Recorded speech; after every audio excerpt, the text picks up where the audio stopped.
Welcome to Priestess Swag. I'm Karma, and I am hosting for you a session discussing the phases of the moon to help you utilize these in your spiritual practice. There's a lot of information here. I'm going to pull the screen up.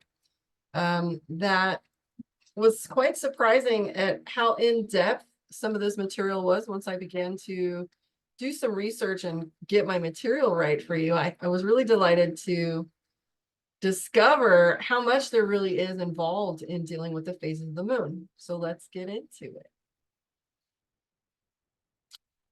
Okay.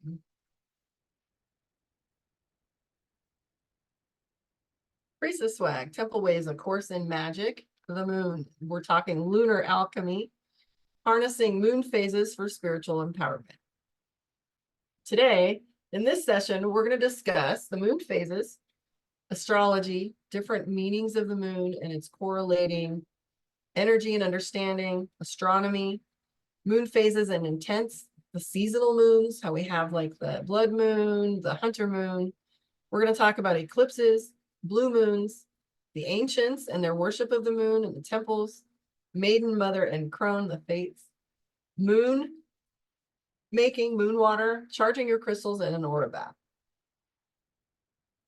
Bella Luna, the word month takes its root from the moon.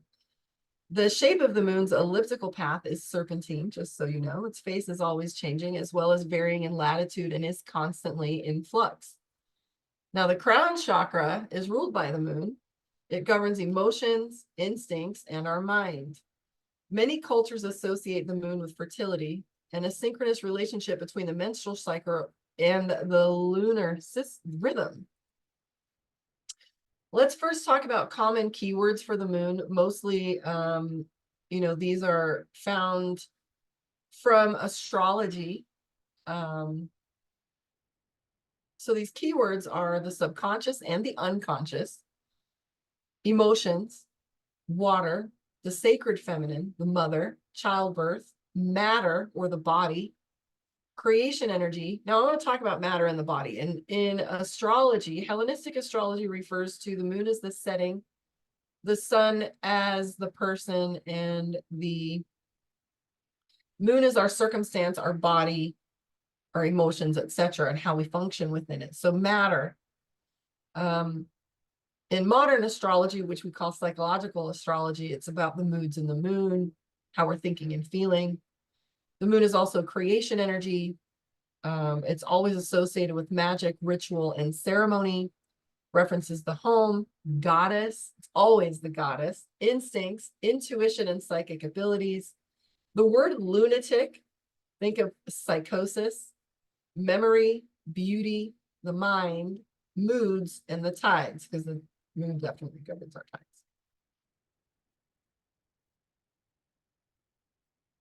Now, the moon is a universal feminine symbol, the divine mother and the sacred feminine, universally representing the rhythm of time as it embodies the cycle. The phases of the moon symbolize immortality and eternity, enlightenment, or the dark side of nature herself.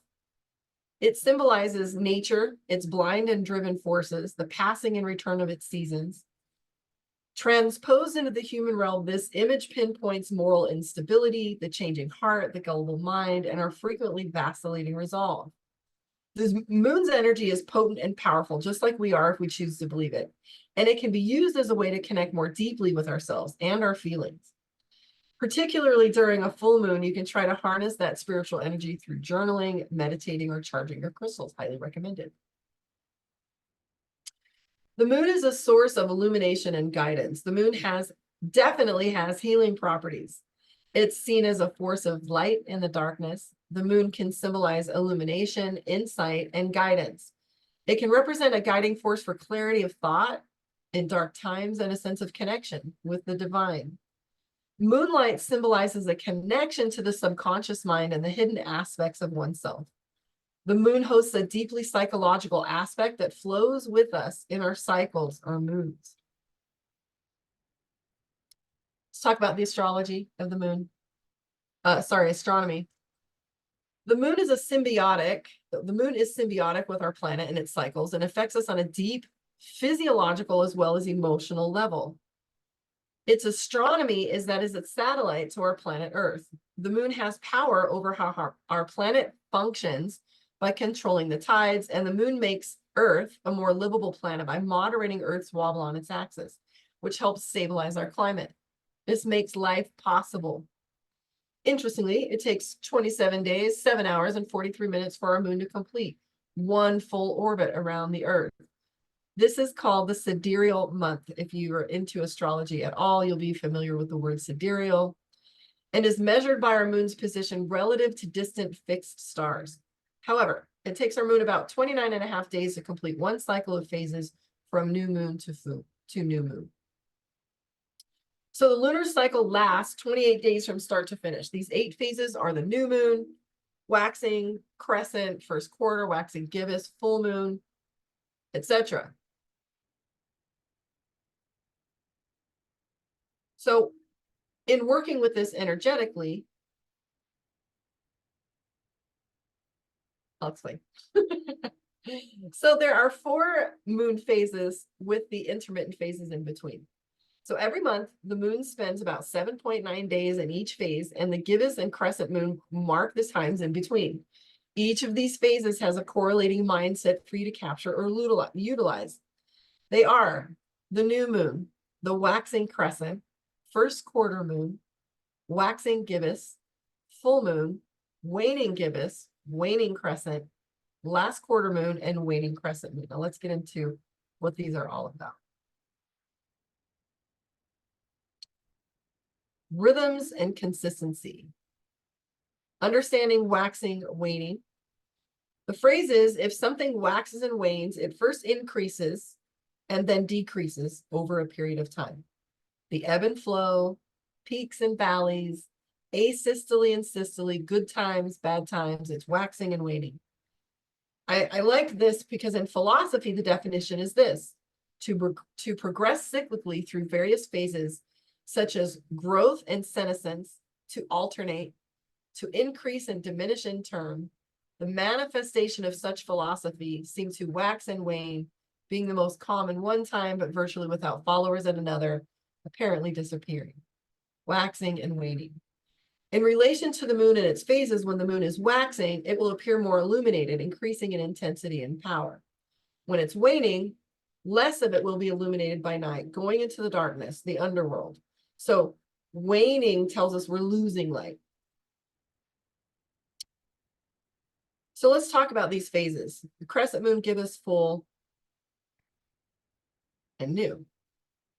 The small portion of the moon visible in the night sky before or after the new moon is called the crescent moon. It is the lunar phase that resembles a sickle, and also therefore is termed as the sickle moon.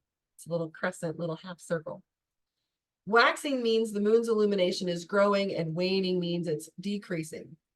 Gibbous describes a certain phase of the moon and when it's bulging outward but isn't quite full.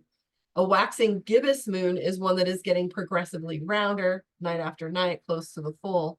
And occasionally the adjective gibbous is used for describing something else that protrudes or bulges, like a sleepy kitten's gibbous belly or a pregnant mother.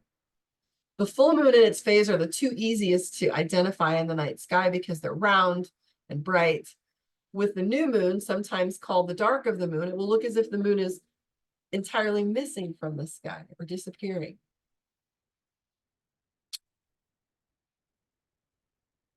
I did find some information in regards to the chakras and the moon.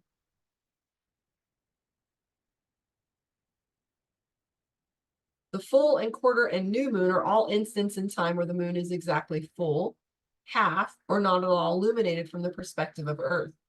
The crescent and gibbous moons last approximately a week. Each moon phase is associated with energetic qualities and can be associated with the chakras as follows. You can take notes on these, however, just something interesting I thought you might like to know. So the new moon or waxing crescent is root chakra. I love that the root is right there in the dark, the body. Waxing crescent to first quarter, sacral. First quarter to waxing gibbous, solar plexus. Waxing gibbous to full moon, heart chakra, also commitment. Full moon to waning gibbous, throat chakra. Waning gibbous to last quarter, third eye chakra, and final quarter to waning crescent crown chakra. Now, you can get so deep into this to finding out about how you're wired by looking at where your moon sits in your chart as astrologically. So you can look at your astrology of this. First quarter moon, people may long for freedom. Those born under the waxing moon gibbous phase are more aware of their needs. Full moon beings give all to their relationships. Waning gibbous phase is on board to commit. The last quarter moon adds forgiveness and compassion to their partnerships. Now, I kind of feel like that's a little bit like a fortune cookie or a newspaper horoscope, but I still thought it was kind of fun. You might want to look at it. I don't know how much truth there is to that, but I liked it. Okay, let's get into these phases and how to use them. The dark of the moon, the new moon. You know, some people say not to do ritual or ceremony under a new moon. However, I've always felt like it's creation energy. So the new moon is essential for new beginnings and gaining a clear direction. This is the manifestation, dream building, and wishes moon. It has to do with abundance and expansion because as the light is gone, everything from that point is now growing. So it's a seed place. The new moon is the place to plant seeds, start new ideas, begin projects or new beginnings. So the new moon, dark of the moon, is good for ritual and magic, for journaling, manifesting, bonding, new beginnings and partnership, candle work, seed planting, both metaphysical and 3D, vision boards, planning, affirmations, and mantras. This is a time where you put it all on the altar and you begin again. Luckily, we get to do this once a month. Waxing crescent first quarter in gibbous, the waxing phase. We call this the initiation phase. So waxing crescent is a rebuilding phase. Right after the new moon, it's a time for growth and determination, taking first steps. The focus is on support, building and setting down roots. Planning takes place here as well as initiation steps toward our goals. So right after the new moon, we begin to take action. The first quarter moon appears as a half-lit sphere with the right side illuminated and the left side in shadow. It symbolizes a time of action, decisions, and commitment. What are you committed to? As intentions are set during the new moon and they begin to manifest, it's a period to reassess, make adjustments, and move forward with determination. Now, the waxing gibbous, this is a period of refinement and preparation, watchfulness, focus, and perfecting, analysis and adjustment, checking progress and refining our goals. The full moon, this is a realignment and a purge. I call this the reset, the factory reset every full moon.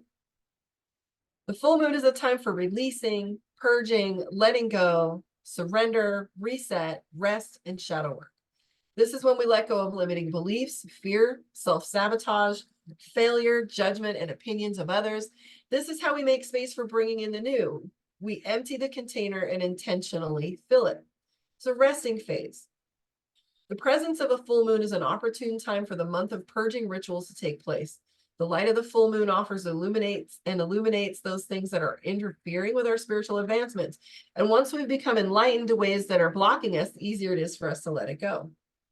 This is a time of release and completion. The full moon marks the end of the monthly moon cycle, and it reflects something similar in a spiritual sense. It's the culmination of energy after a period of work or effort. This is purge or realignment, restore to factory settings. Take this opportunity and reset. It's free. Let's talk about these resting phases here, waning moon phases. Waning gibbous last quarter and waning crescent. Now, waning gibbous is a time of release, gratitude, and surrender. We let it all go. It's a time for introspection, evaluation, and grace. This is a good time to release the patterns of old habits too. Waning gibbous, reflecting on change and having gratitude for growth. The last quarter symbolizes a time of reflection, reassessment, and forgiveness. It's a period to release remaining burdens and prepare for new beginnings. Best for reflecting on the past cycle, forgiving yourself and others, and letting go of remaining burdens. This is a time of cleansing. The waning crescent moon is the perfect time to rest and regenerate. It's a period of self-care, to find inner peace and reconnect with yourself. Surrendering all that has happened and out of our control before the lunar cycle begins again. This is a resting phase, a pause. I did want to talk a little bit about the lunar eclipses. See, now that's not a whole lot there with those 8 little phases, and see how you can just They're really just to build and release, rest and regenerate. We get to go back and forth between these. We have plenty of time. So let's talk about the eclipses. I've heard a lot of things and opinions about how to utilize or whether or not we should utilize the eclipse. Certain cultures stay indoors for it. They feel like it's chaos. But some of us, like myself, I believe something very different about the eclipse. And I think it's an opportune time to take in the energies of both the sun and the moon. But let's get into what the energy of the eclipse is all about first. Sometimes when the moon orbits the earth, the moon moves between the sun and the earth. And when this happens, the moon blocks the light of the sun from reaching earth. This causes an eclipse of the sun, or a solar eclipse. During a solar eclipse, the moon casts a shadow onto earth. Now, lunar eclipses occur at the full moon phase. When the earth is positioned precisely between the moon and the sun, earth's shadow falls upon the surface of the moon. So the eclipse takes place on the phase of the moon is currently astrologically and behaves with those qualities.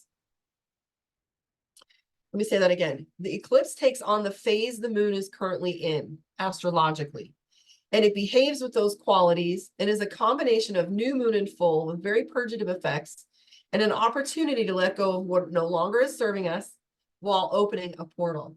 This portal is a position of intentional power. Some call this chaos energy. Some call this a portal. It's an opening. It's a time of difference and accessing. So this is a time for programming, intention setting, and purging all at the same time. And when I say that the moon takes on the phase that it's currently in astrologically, is that the moon sits in different signs at different times. It moves through different phases on the wheel every 2 days. So it takes on these qualities. For Scorpio, for example, what we're dealing with right now, I'm actually in the Scorpio full moon energy. Into the depths we go, the dark side of the of the astrology here in April. So the moon, it just had an eclipse a couple weeks ago or a week ago, or a week after that. So this is a reflection period for us to look back at what went on during that period. I like to do most of my work on eclipses. I reserve the big movements for eclipses. That's just me, but I would tell you to trust your intuition and energy on what you feel you should be doing when. There's no guru here to tell you. I think we're in new earth energy, so combining significations is best. So I do want to talk about the moon in astrology because I brought that up. Astrology is symbolic astronomy. Did you know that the ancients were called astral omen diviners? I love that. That's why I'm a Hellenistic astrologer. I love all of the old ways. So the sun is the great circle of life. The moon is the context. The moon travels in an entire circle of the zodiac, exactly 1/12 the time of the sun, dividing it into the 12 parts or the houses. So we get our entire astrological wheel, not through the sun, but the sun is the circle and the moon is the wheel. So the moon takes the light of the sun, the one, and breaks it into many. Thus the moon represents the many while the sun represents the one. The moon does not have light of her own. It reflects that of the sun or source.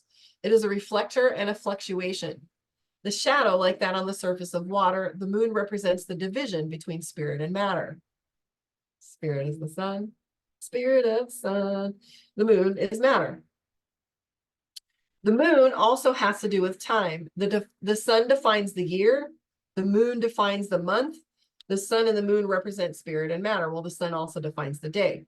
The moon shows its own kind of constancy in its variations and patterns, permanently impermanent in its phases. The moon is yin to the yang of the sun. There are waxing and waning rhythms that are our seasons, which defines our year, and the moon's phases define our month and even changes signs every 2 days. The feminine and its creation energy allows us to spiritualize or alchemize matter with consciousness. The sun and the moon are an ancient archetypical dance of sacred marriage, the union of one with the other, which creates our matrix. There's always stories of the moon and the sun longing for each other in all mythology all over the place. So it was representative of that sacred marriage, the father and the mother. I want to talk about modern versus ancient astrology. The perspective is in the oracle, though. In Western astrology, which Hellenistic astrologers refer to as psychological astrology, is a symbol of our emotions and intuition. And it plays a significant role in shaping our experiences and relationships with others. Unlike our sun signs, which represent our ego, our moon sign represents the parts of ourselves that we keep hidden and don't express as openly. This is essentially our emotions and processing state. In ancient astrology, the moon references the setting of our lives, in addition to the moods and emotions. So the placement, context. It encompasses the context, the body, the setting, tribe, it's nocturnal, yin, life-giving fortune, circumstance, fluctuation, materiality, change, devotion, spirituality, the goddess, romance, family, city, mothers, women, pregnancy, collectives, travels, and materiality. The moon is also the ruler of Cancer. Just a little astrology for you. I did want to talk about the Farmer's Almanac and historic names, all things in their season. So in addition to the moon phase, it can add depth to your working when you consider the seasons or phases of life. The ancients utilized these namings of the moon to keep them in rhythm with what was going on throughout the seasons. I loved some of these names that came up. The wolf moon for January. So January was known as the wolf moon, the old moon, ice moon or difficulty, black smoke, moon after Yule or winter moon. February was known as snow moon, storm moon, hunger moon, for when winter stretches too long, bare spots on the ground. March is worm moon, chaste moon, death moon, crust moon, sap moon after the sapping of the trees, and crow moon. April, pink moon. I loved this part, sprouting grass moon, egg moon, fish moon, seed moon, and duck moon. Now remember, the phases are all about what we're doing, because now we have the seeds that we begin to plant, or when seeds are starting to be reminding us to get back into the agriculture. May is flower moon, hare moon, corn planting moon, milk moon, mothers, green grass, root food, and corn planting moon. June, I love strawberry moon, rose moon, hot moon for the beginning of the summer heat, mead moon, let's bring it, and thunder moon. Some of these are correlate between two, depending on the place in which you're from. So moon names also told us when to plant or harvest. July, buffalo, bull moon, summer moon, buck moon, for when the bucks regrow their antlers. Thunder moon, again, just like June, hay moon, and summer moon. August was red moon, cow moon, harvest moon, sturgeon moon, green corn, grain moon, dog moon, and grain. Oh, I said grain. September, harvest moon also, red plum, fruit moon, full corn moon. The reaping of the harvest was this one, wild rice and barley moon. October was our blood moon, sanguine, hunter's moon, travel moon. Maybe that was the time to travel. I like that one. Dying grass, leaf falling, pumpkin moon, nut moon, autumn moon, and dying moon. I have to remember October's nut moon from now on. November, sorry, frost moon, beaver moon, deer mating, dark moon, frosty moon, and December, cold moon, long night, oak moon, or big moon. I thought those were really fun. A lot more than I expected in there. Now I want to talk about the blue moon. Did you know that there was this much? So once in a blue moon is considered a phrase for a rare occasion. So the moon completes a full 12 cycles of its phases in about 364 days, which is 11 days short, 354 days, which is 11 days short of a calendar year. Every 2.5 years or so, the difference adds up to an extra 13th full moon occurring during the year. And this relatively rare occurrence is sometimes referred to as a blue moon. However, the precise origins of the term are uncertain. It was originally the name given to the third full moon of a season containing 4 full moons. Today, modern times, the blue moon is also sometimes applied to a second full moon occurring within a singular calendar month. Now you know. I did want to talk about some of the goddesses that honored the moon. Because as you're creating these new processes for yourself, sometimes it can be helpful to embody the ideas that go, or for your altar, that go along with these goddesses. The moon was highly spiritual to the ancients. Selene was the Greek goddess of the moon, and the Romans referred to her as Luna. Selene is described as an extremely beautiful woman with long hair, often said to wear a crown with a crescent moon on it. Some even say she had small horns and golden wings, but if you notice the moon on the top of her head, these are the horns. So not necessarily the devil horns, we have moon horns. So Luna was the goddess of heaven and of the full moon, and she pulled the full moon across the sky with her chariot and is known to control the tides. Her color is silver. Her personality is seductive, peaceful, and kind, as well as secluded and timid. Selene is commonly depicted, or Selene, is commonly depicted with a crescent moon, often accompanied by stars. Sometimes instead of a crescent, a lunar disc is used, the round, circular. Often a crescent moon rests on her brow, or the cusps of a crescent moon protrude horn-like from the top of her forehead. Diana, goddess of the hunt. She was the goddess on earth and of the half moon, Greek Artemis and Roman mythology. Diana was the goddess of hunting. In later times, the moon and chastity. Cypress trees were sacred to her. Diana was the goddess of childbirth, the fertility goddess, the goddess of the moon, as well as the patron goddess of wild beasts in Roman mythology. However, she's best known as the goddess of the hunts, with her sacred animal being deer. I love that. She was the daughter of Jupiter and the Titan Latona, or Leto. The Greek mythology, Diana was called Artemis. Hecate. Dark moon goddess, goddess of the underworld. There are plentiful mythological stories about the goddesses descending into the underworld. The Greek goddess Hecate was worshipped as the deity of the moon, of the night, of dogs. She's the witch goddess, the goddess of sorcery, necromancy, and ghosts. So she's the witchiest one. In Greek mythology, she was also depicted as the guardian of doorways and crossroads. She was most notably the goddess of magic, witchcraft, and the night, light, ghosts, necromancy, and the moon. Further, she was the goddess and protector of the oikos, or entranceways. She's the goddess of balance, both good and evil, associated with Jupiter, and she is Aquarius. She is known to be black of hair with green eyes. In parts of the ancient Mediterranean, households would engage in purification, create offerings, and leave them at crossroads for her. She's the primal and powerful archetype of the Great Mother, and she is known to protect from the restless dead, and a very protective deity. So if you want protection, she's the one. Her color is blood red, and her energy is fierce, also known as the goddess of the flame. Protector of newborns, because of her journey into the underworld, she is known for necromancy or resurrection. She can have dark qualities as well as light, hence the goddess of balance. Rhiannon, the Celtic goddess of inspiration and the moon. Rhiannon is the Welsh goddess of horses, forgiveness, rebirth, the moon, and fertility. Her name has several related meanings, including the Great Queen, which comes from the Celtic name Rigatonon. Rigantona. I knew I was going to butcher that. Rhiannon is also called the divine feminine and night queen.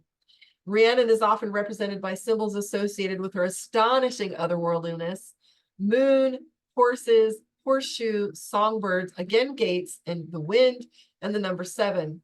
A priestess of Rhiannon is a woman who chooses to pursue spiritual service and self-development and sacred devotion to Rhiannon.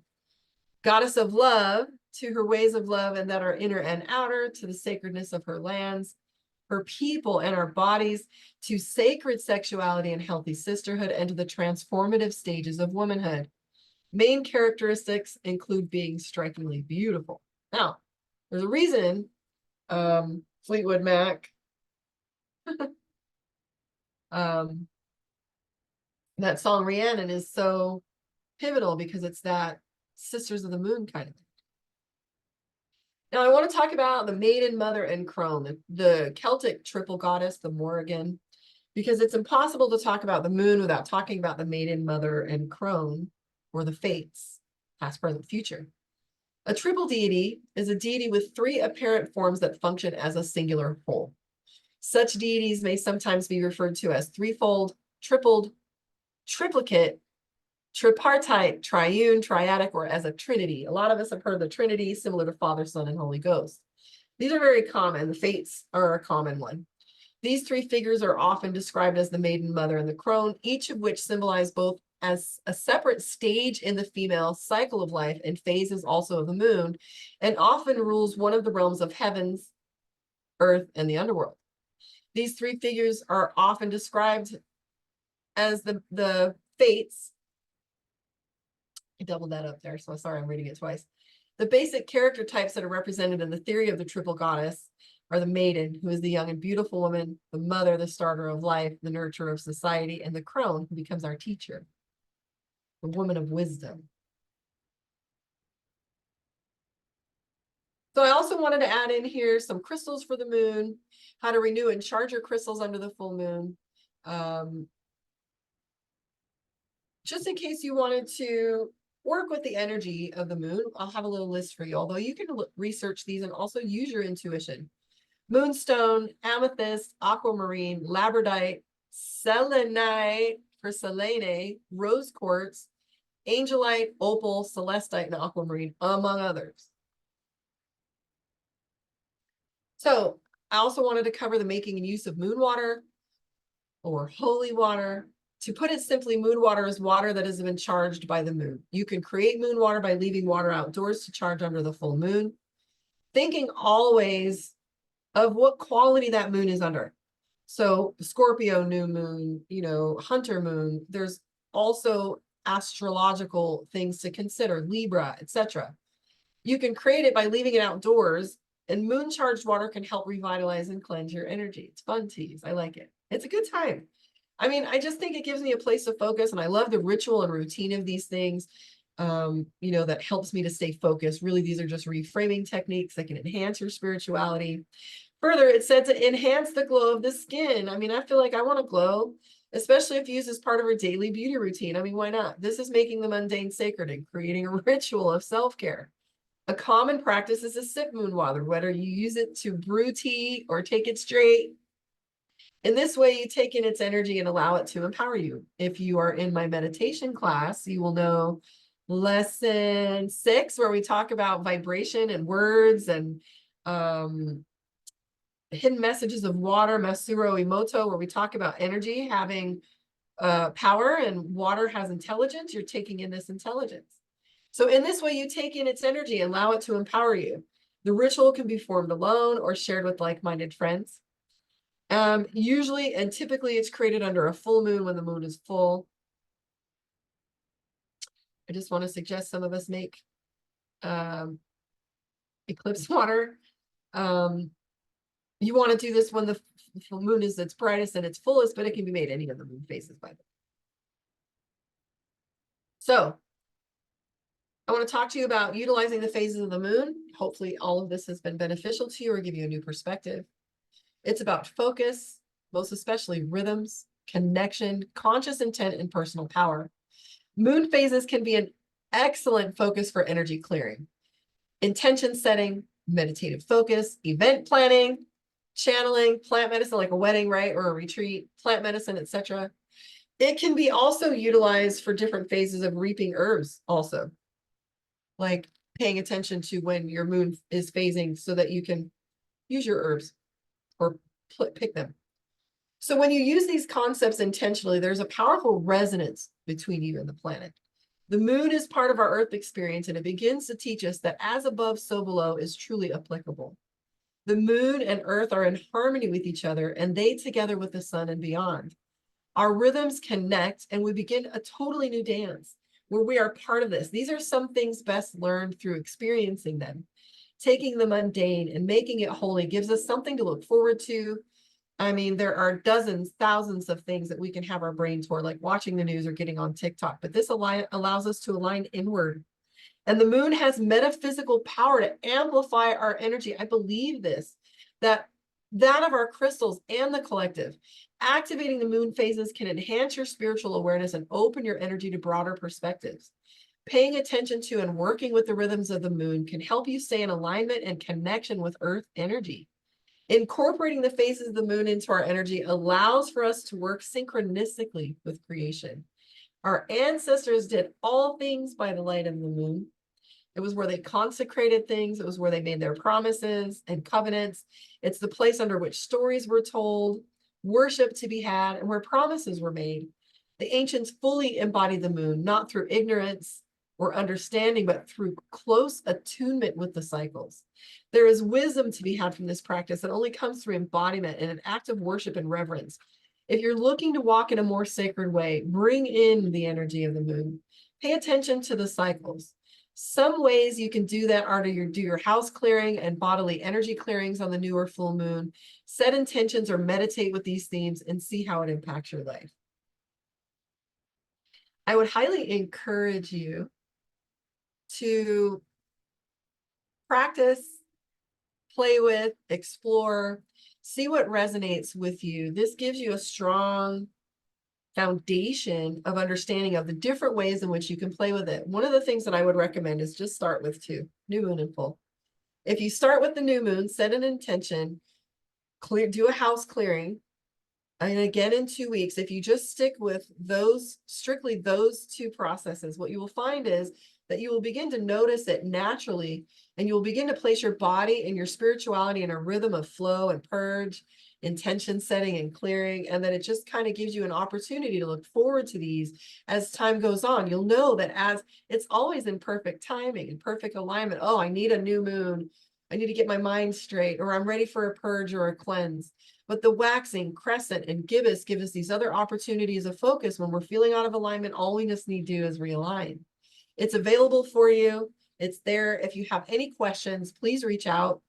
I have so much more for you. This is just the beginning. We are going to play a little bit more. Thank you for trusting me. This is Priestess Swag. These are temple ways. These are ways in which we get into alignment. I hope you play. I will catch you on the flip side. Thank you. It won't let me stop recording.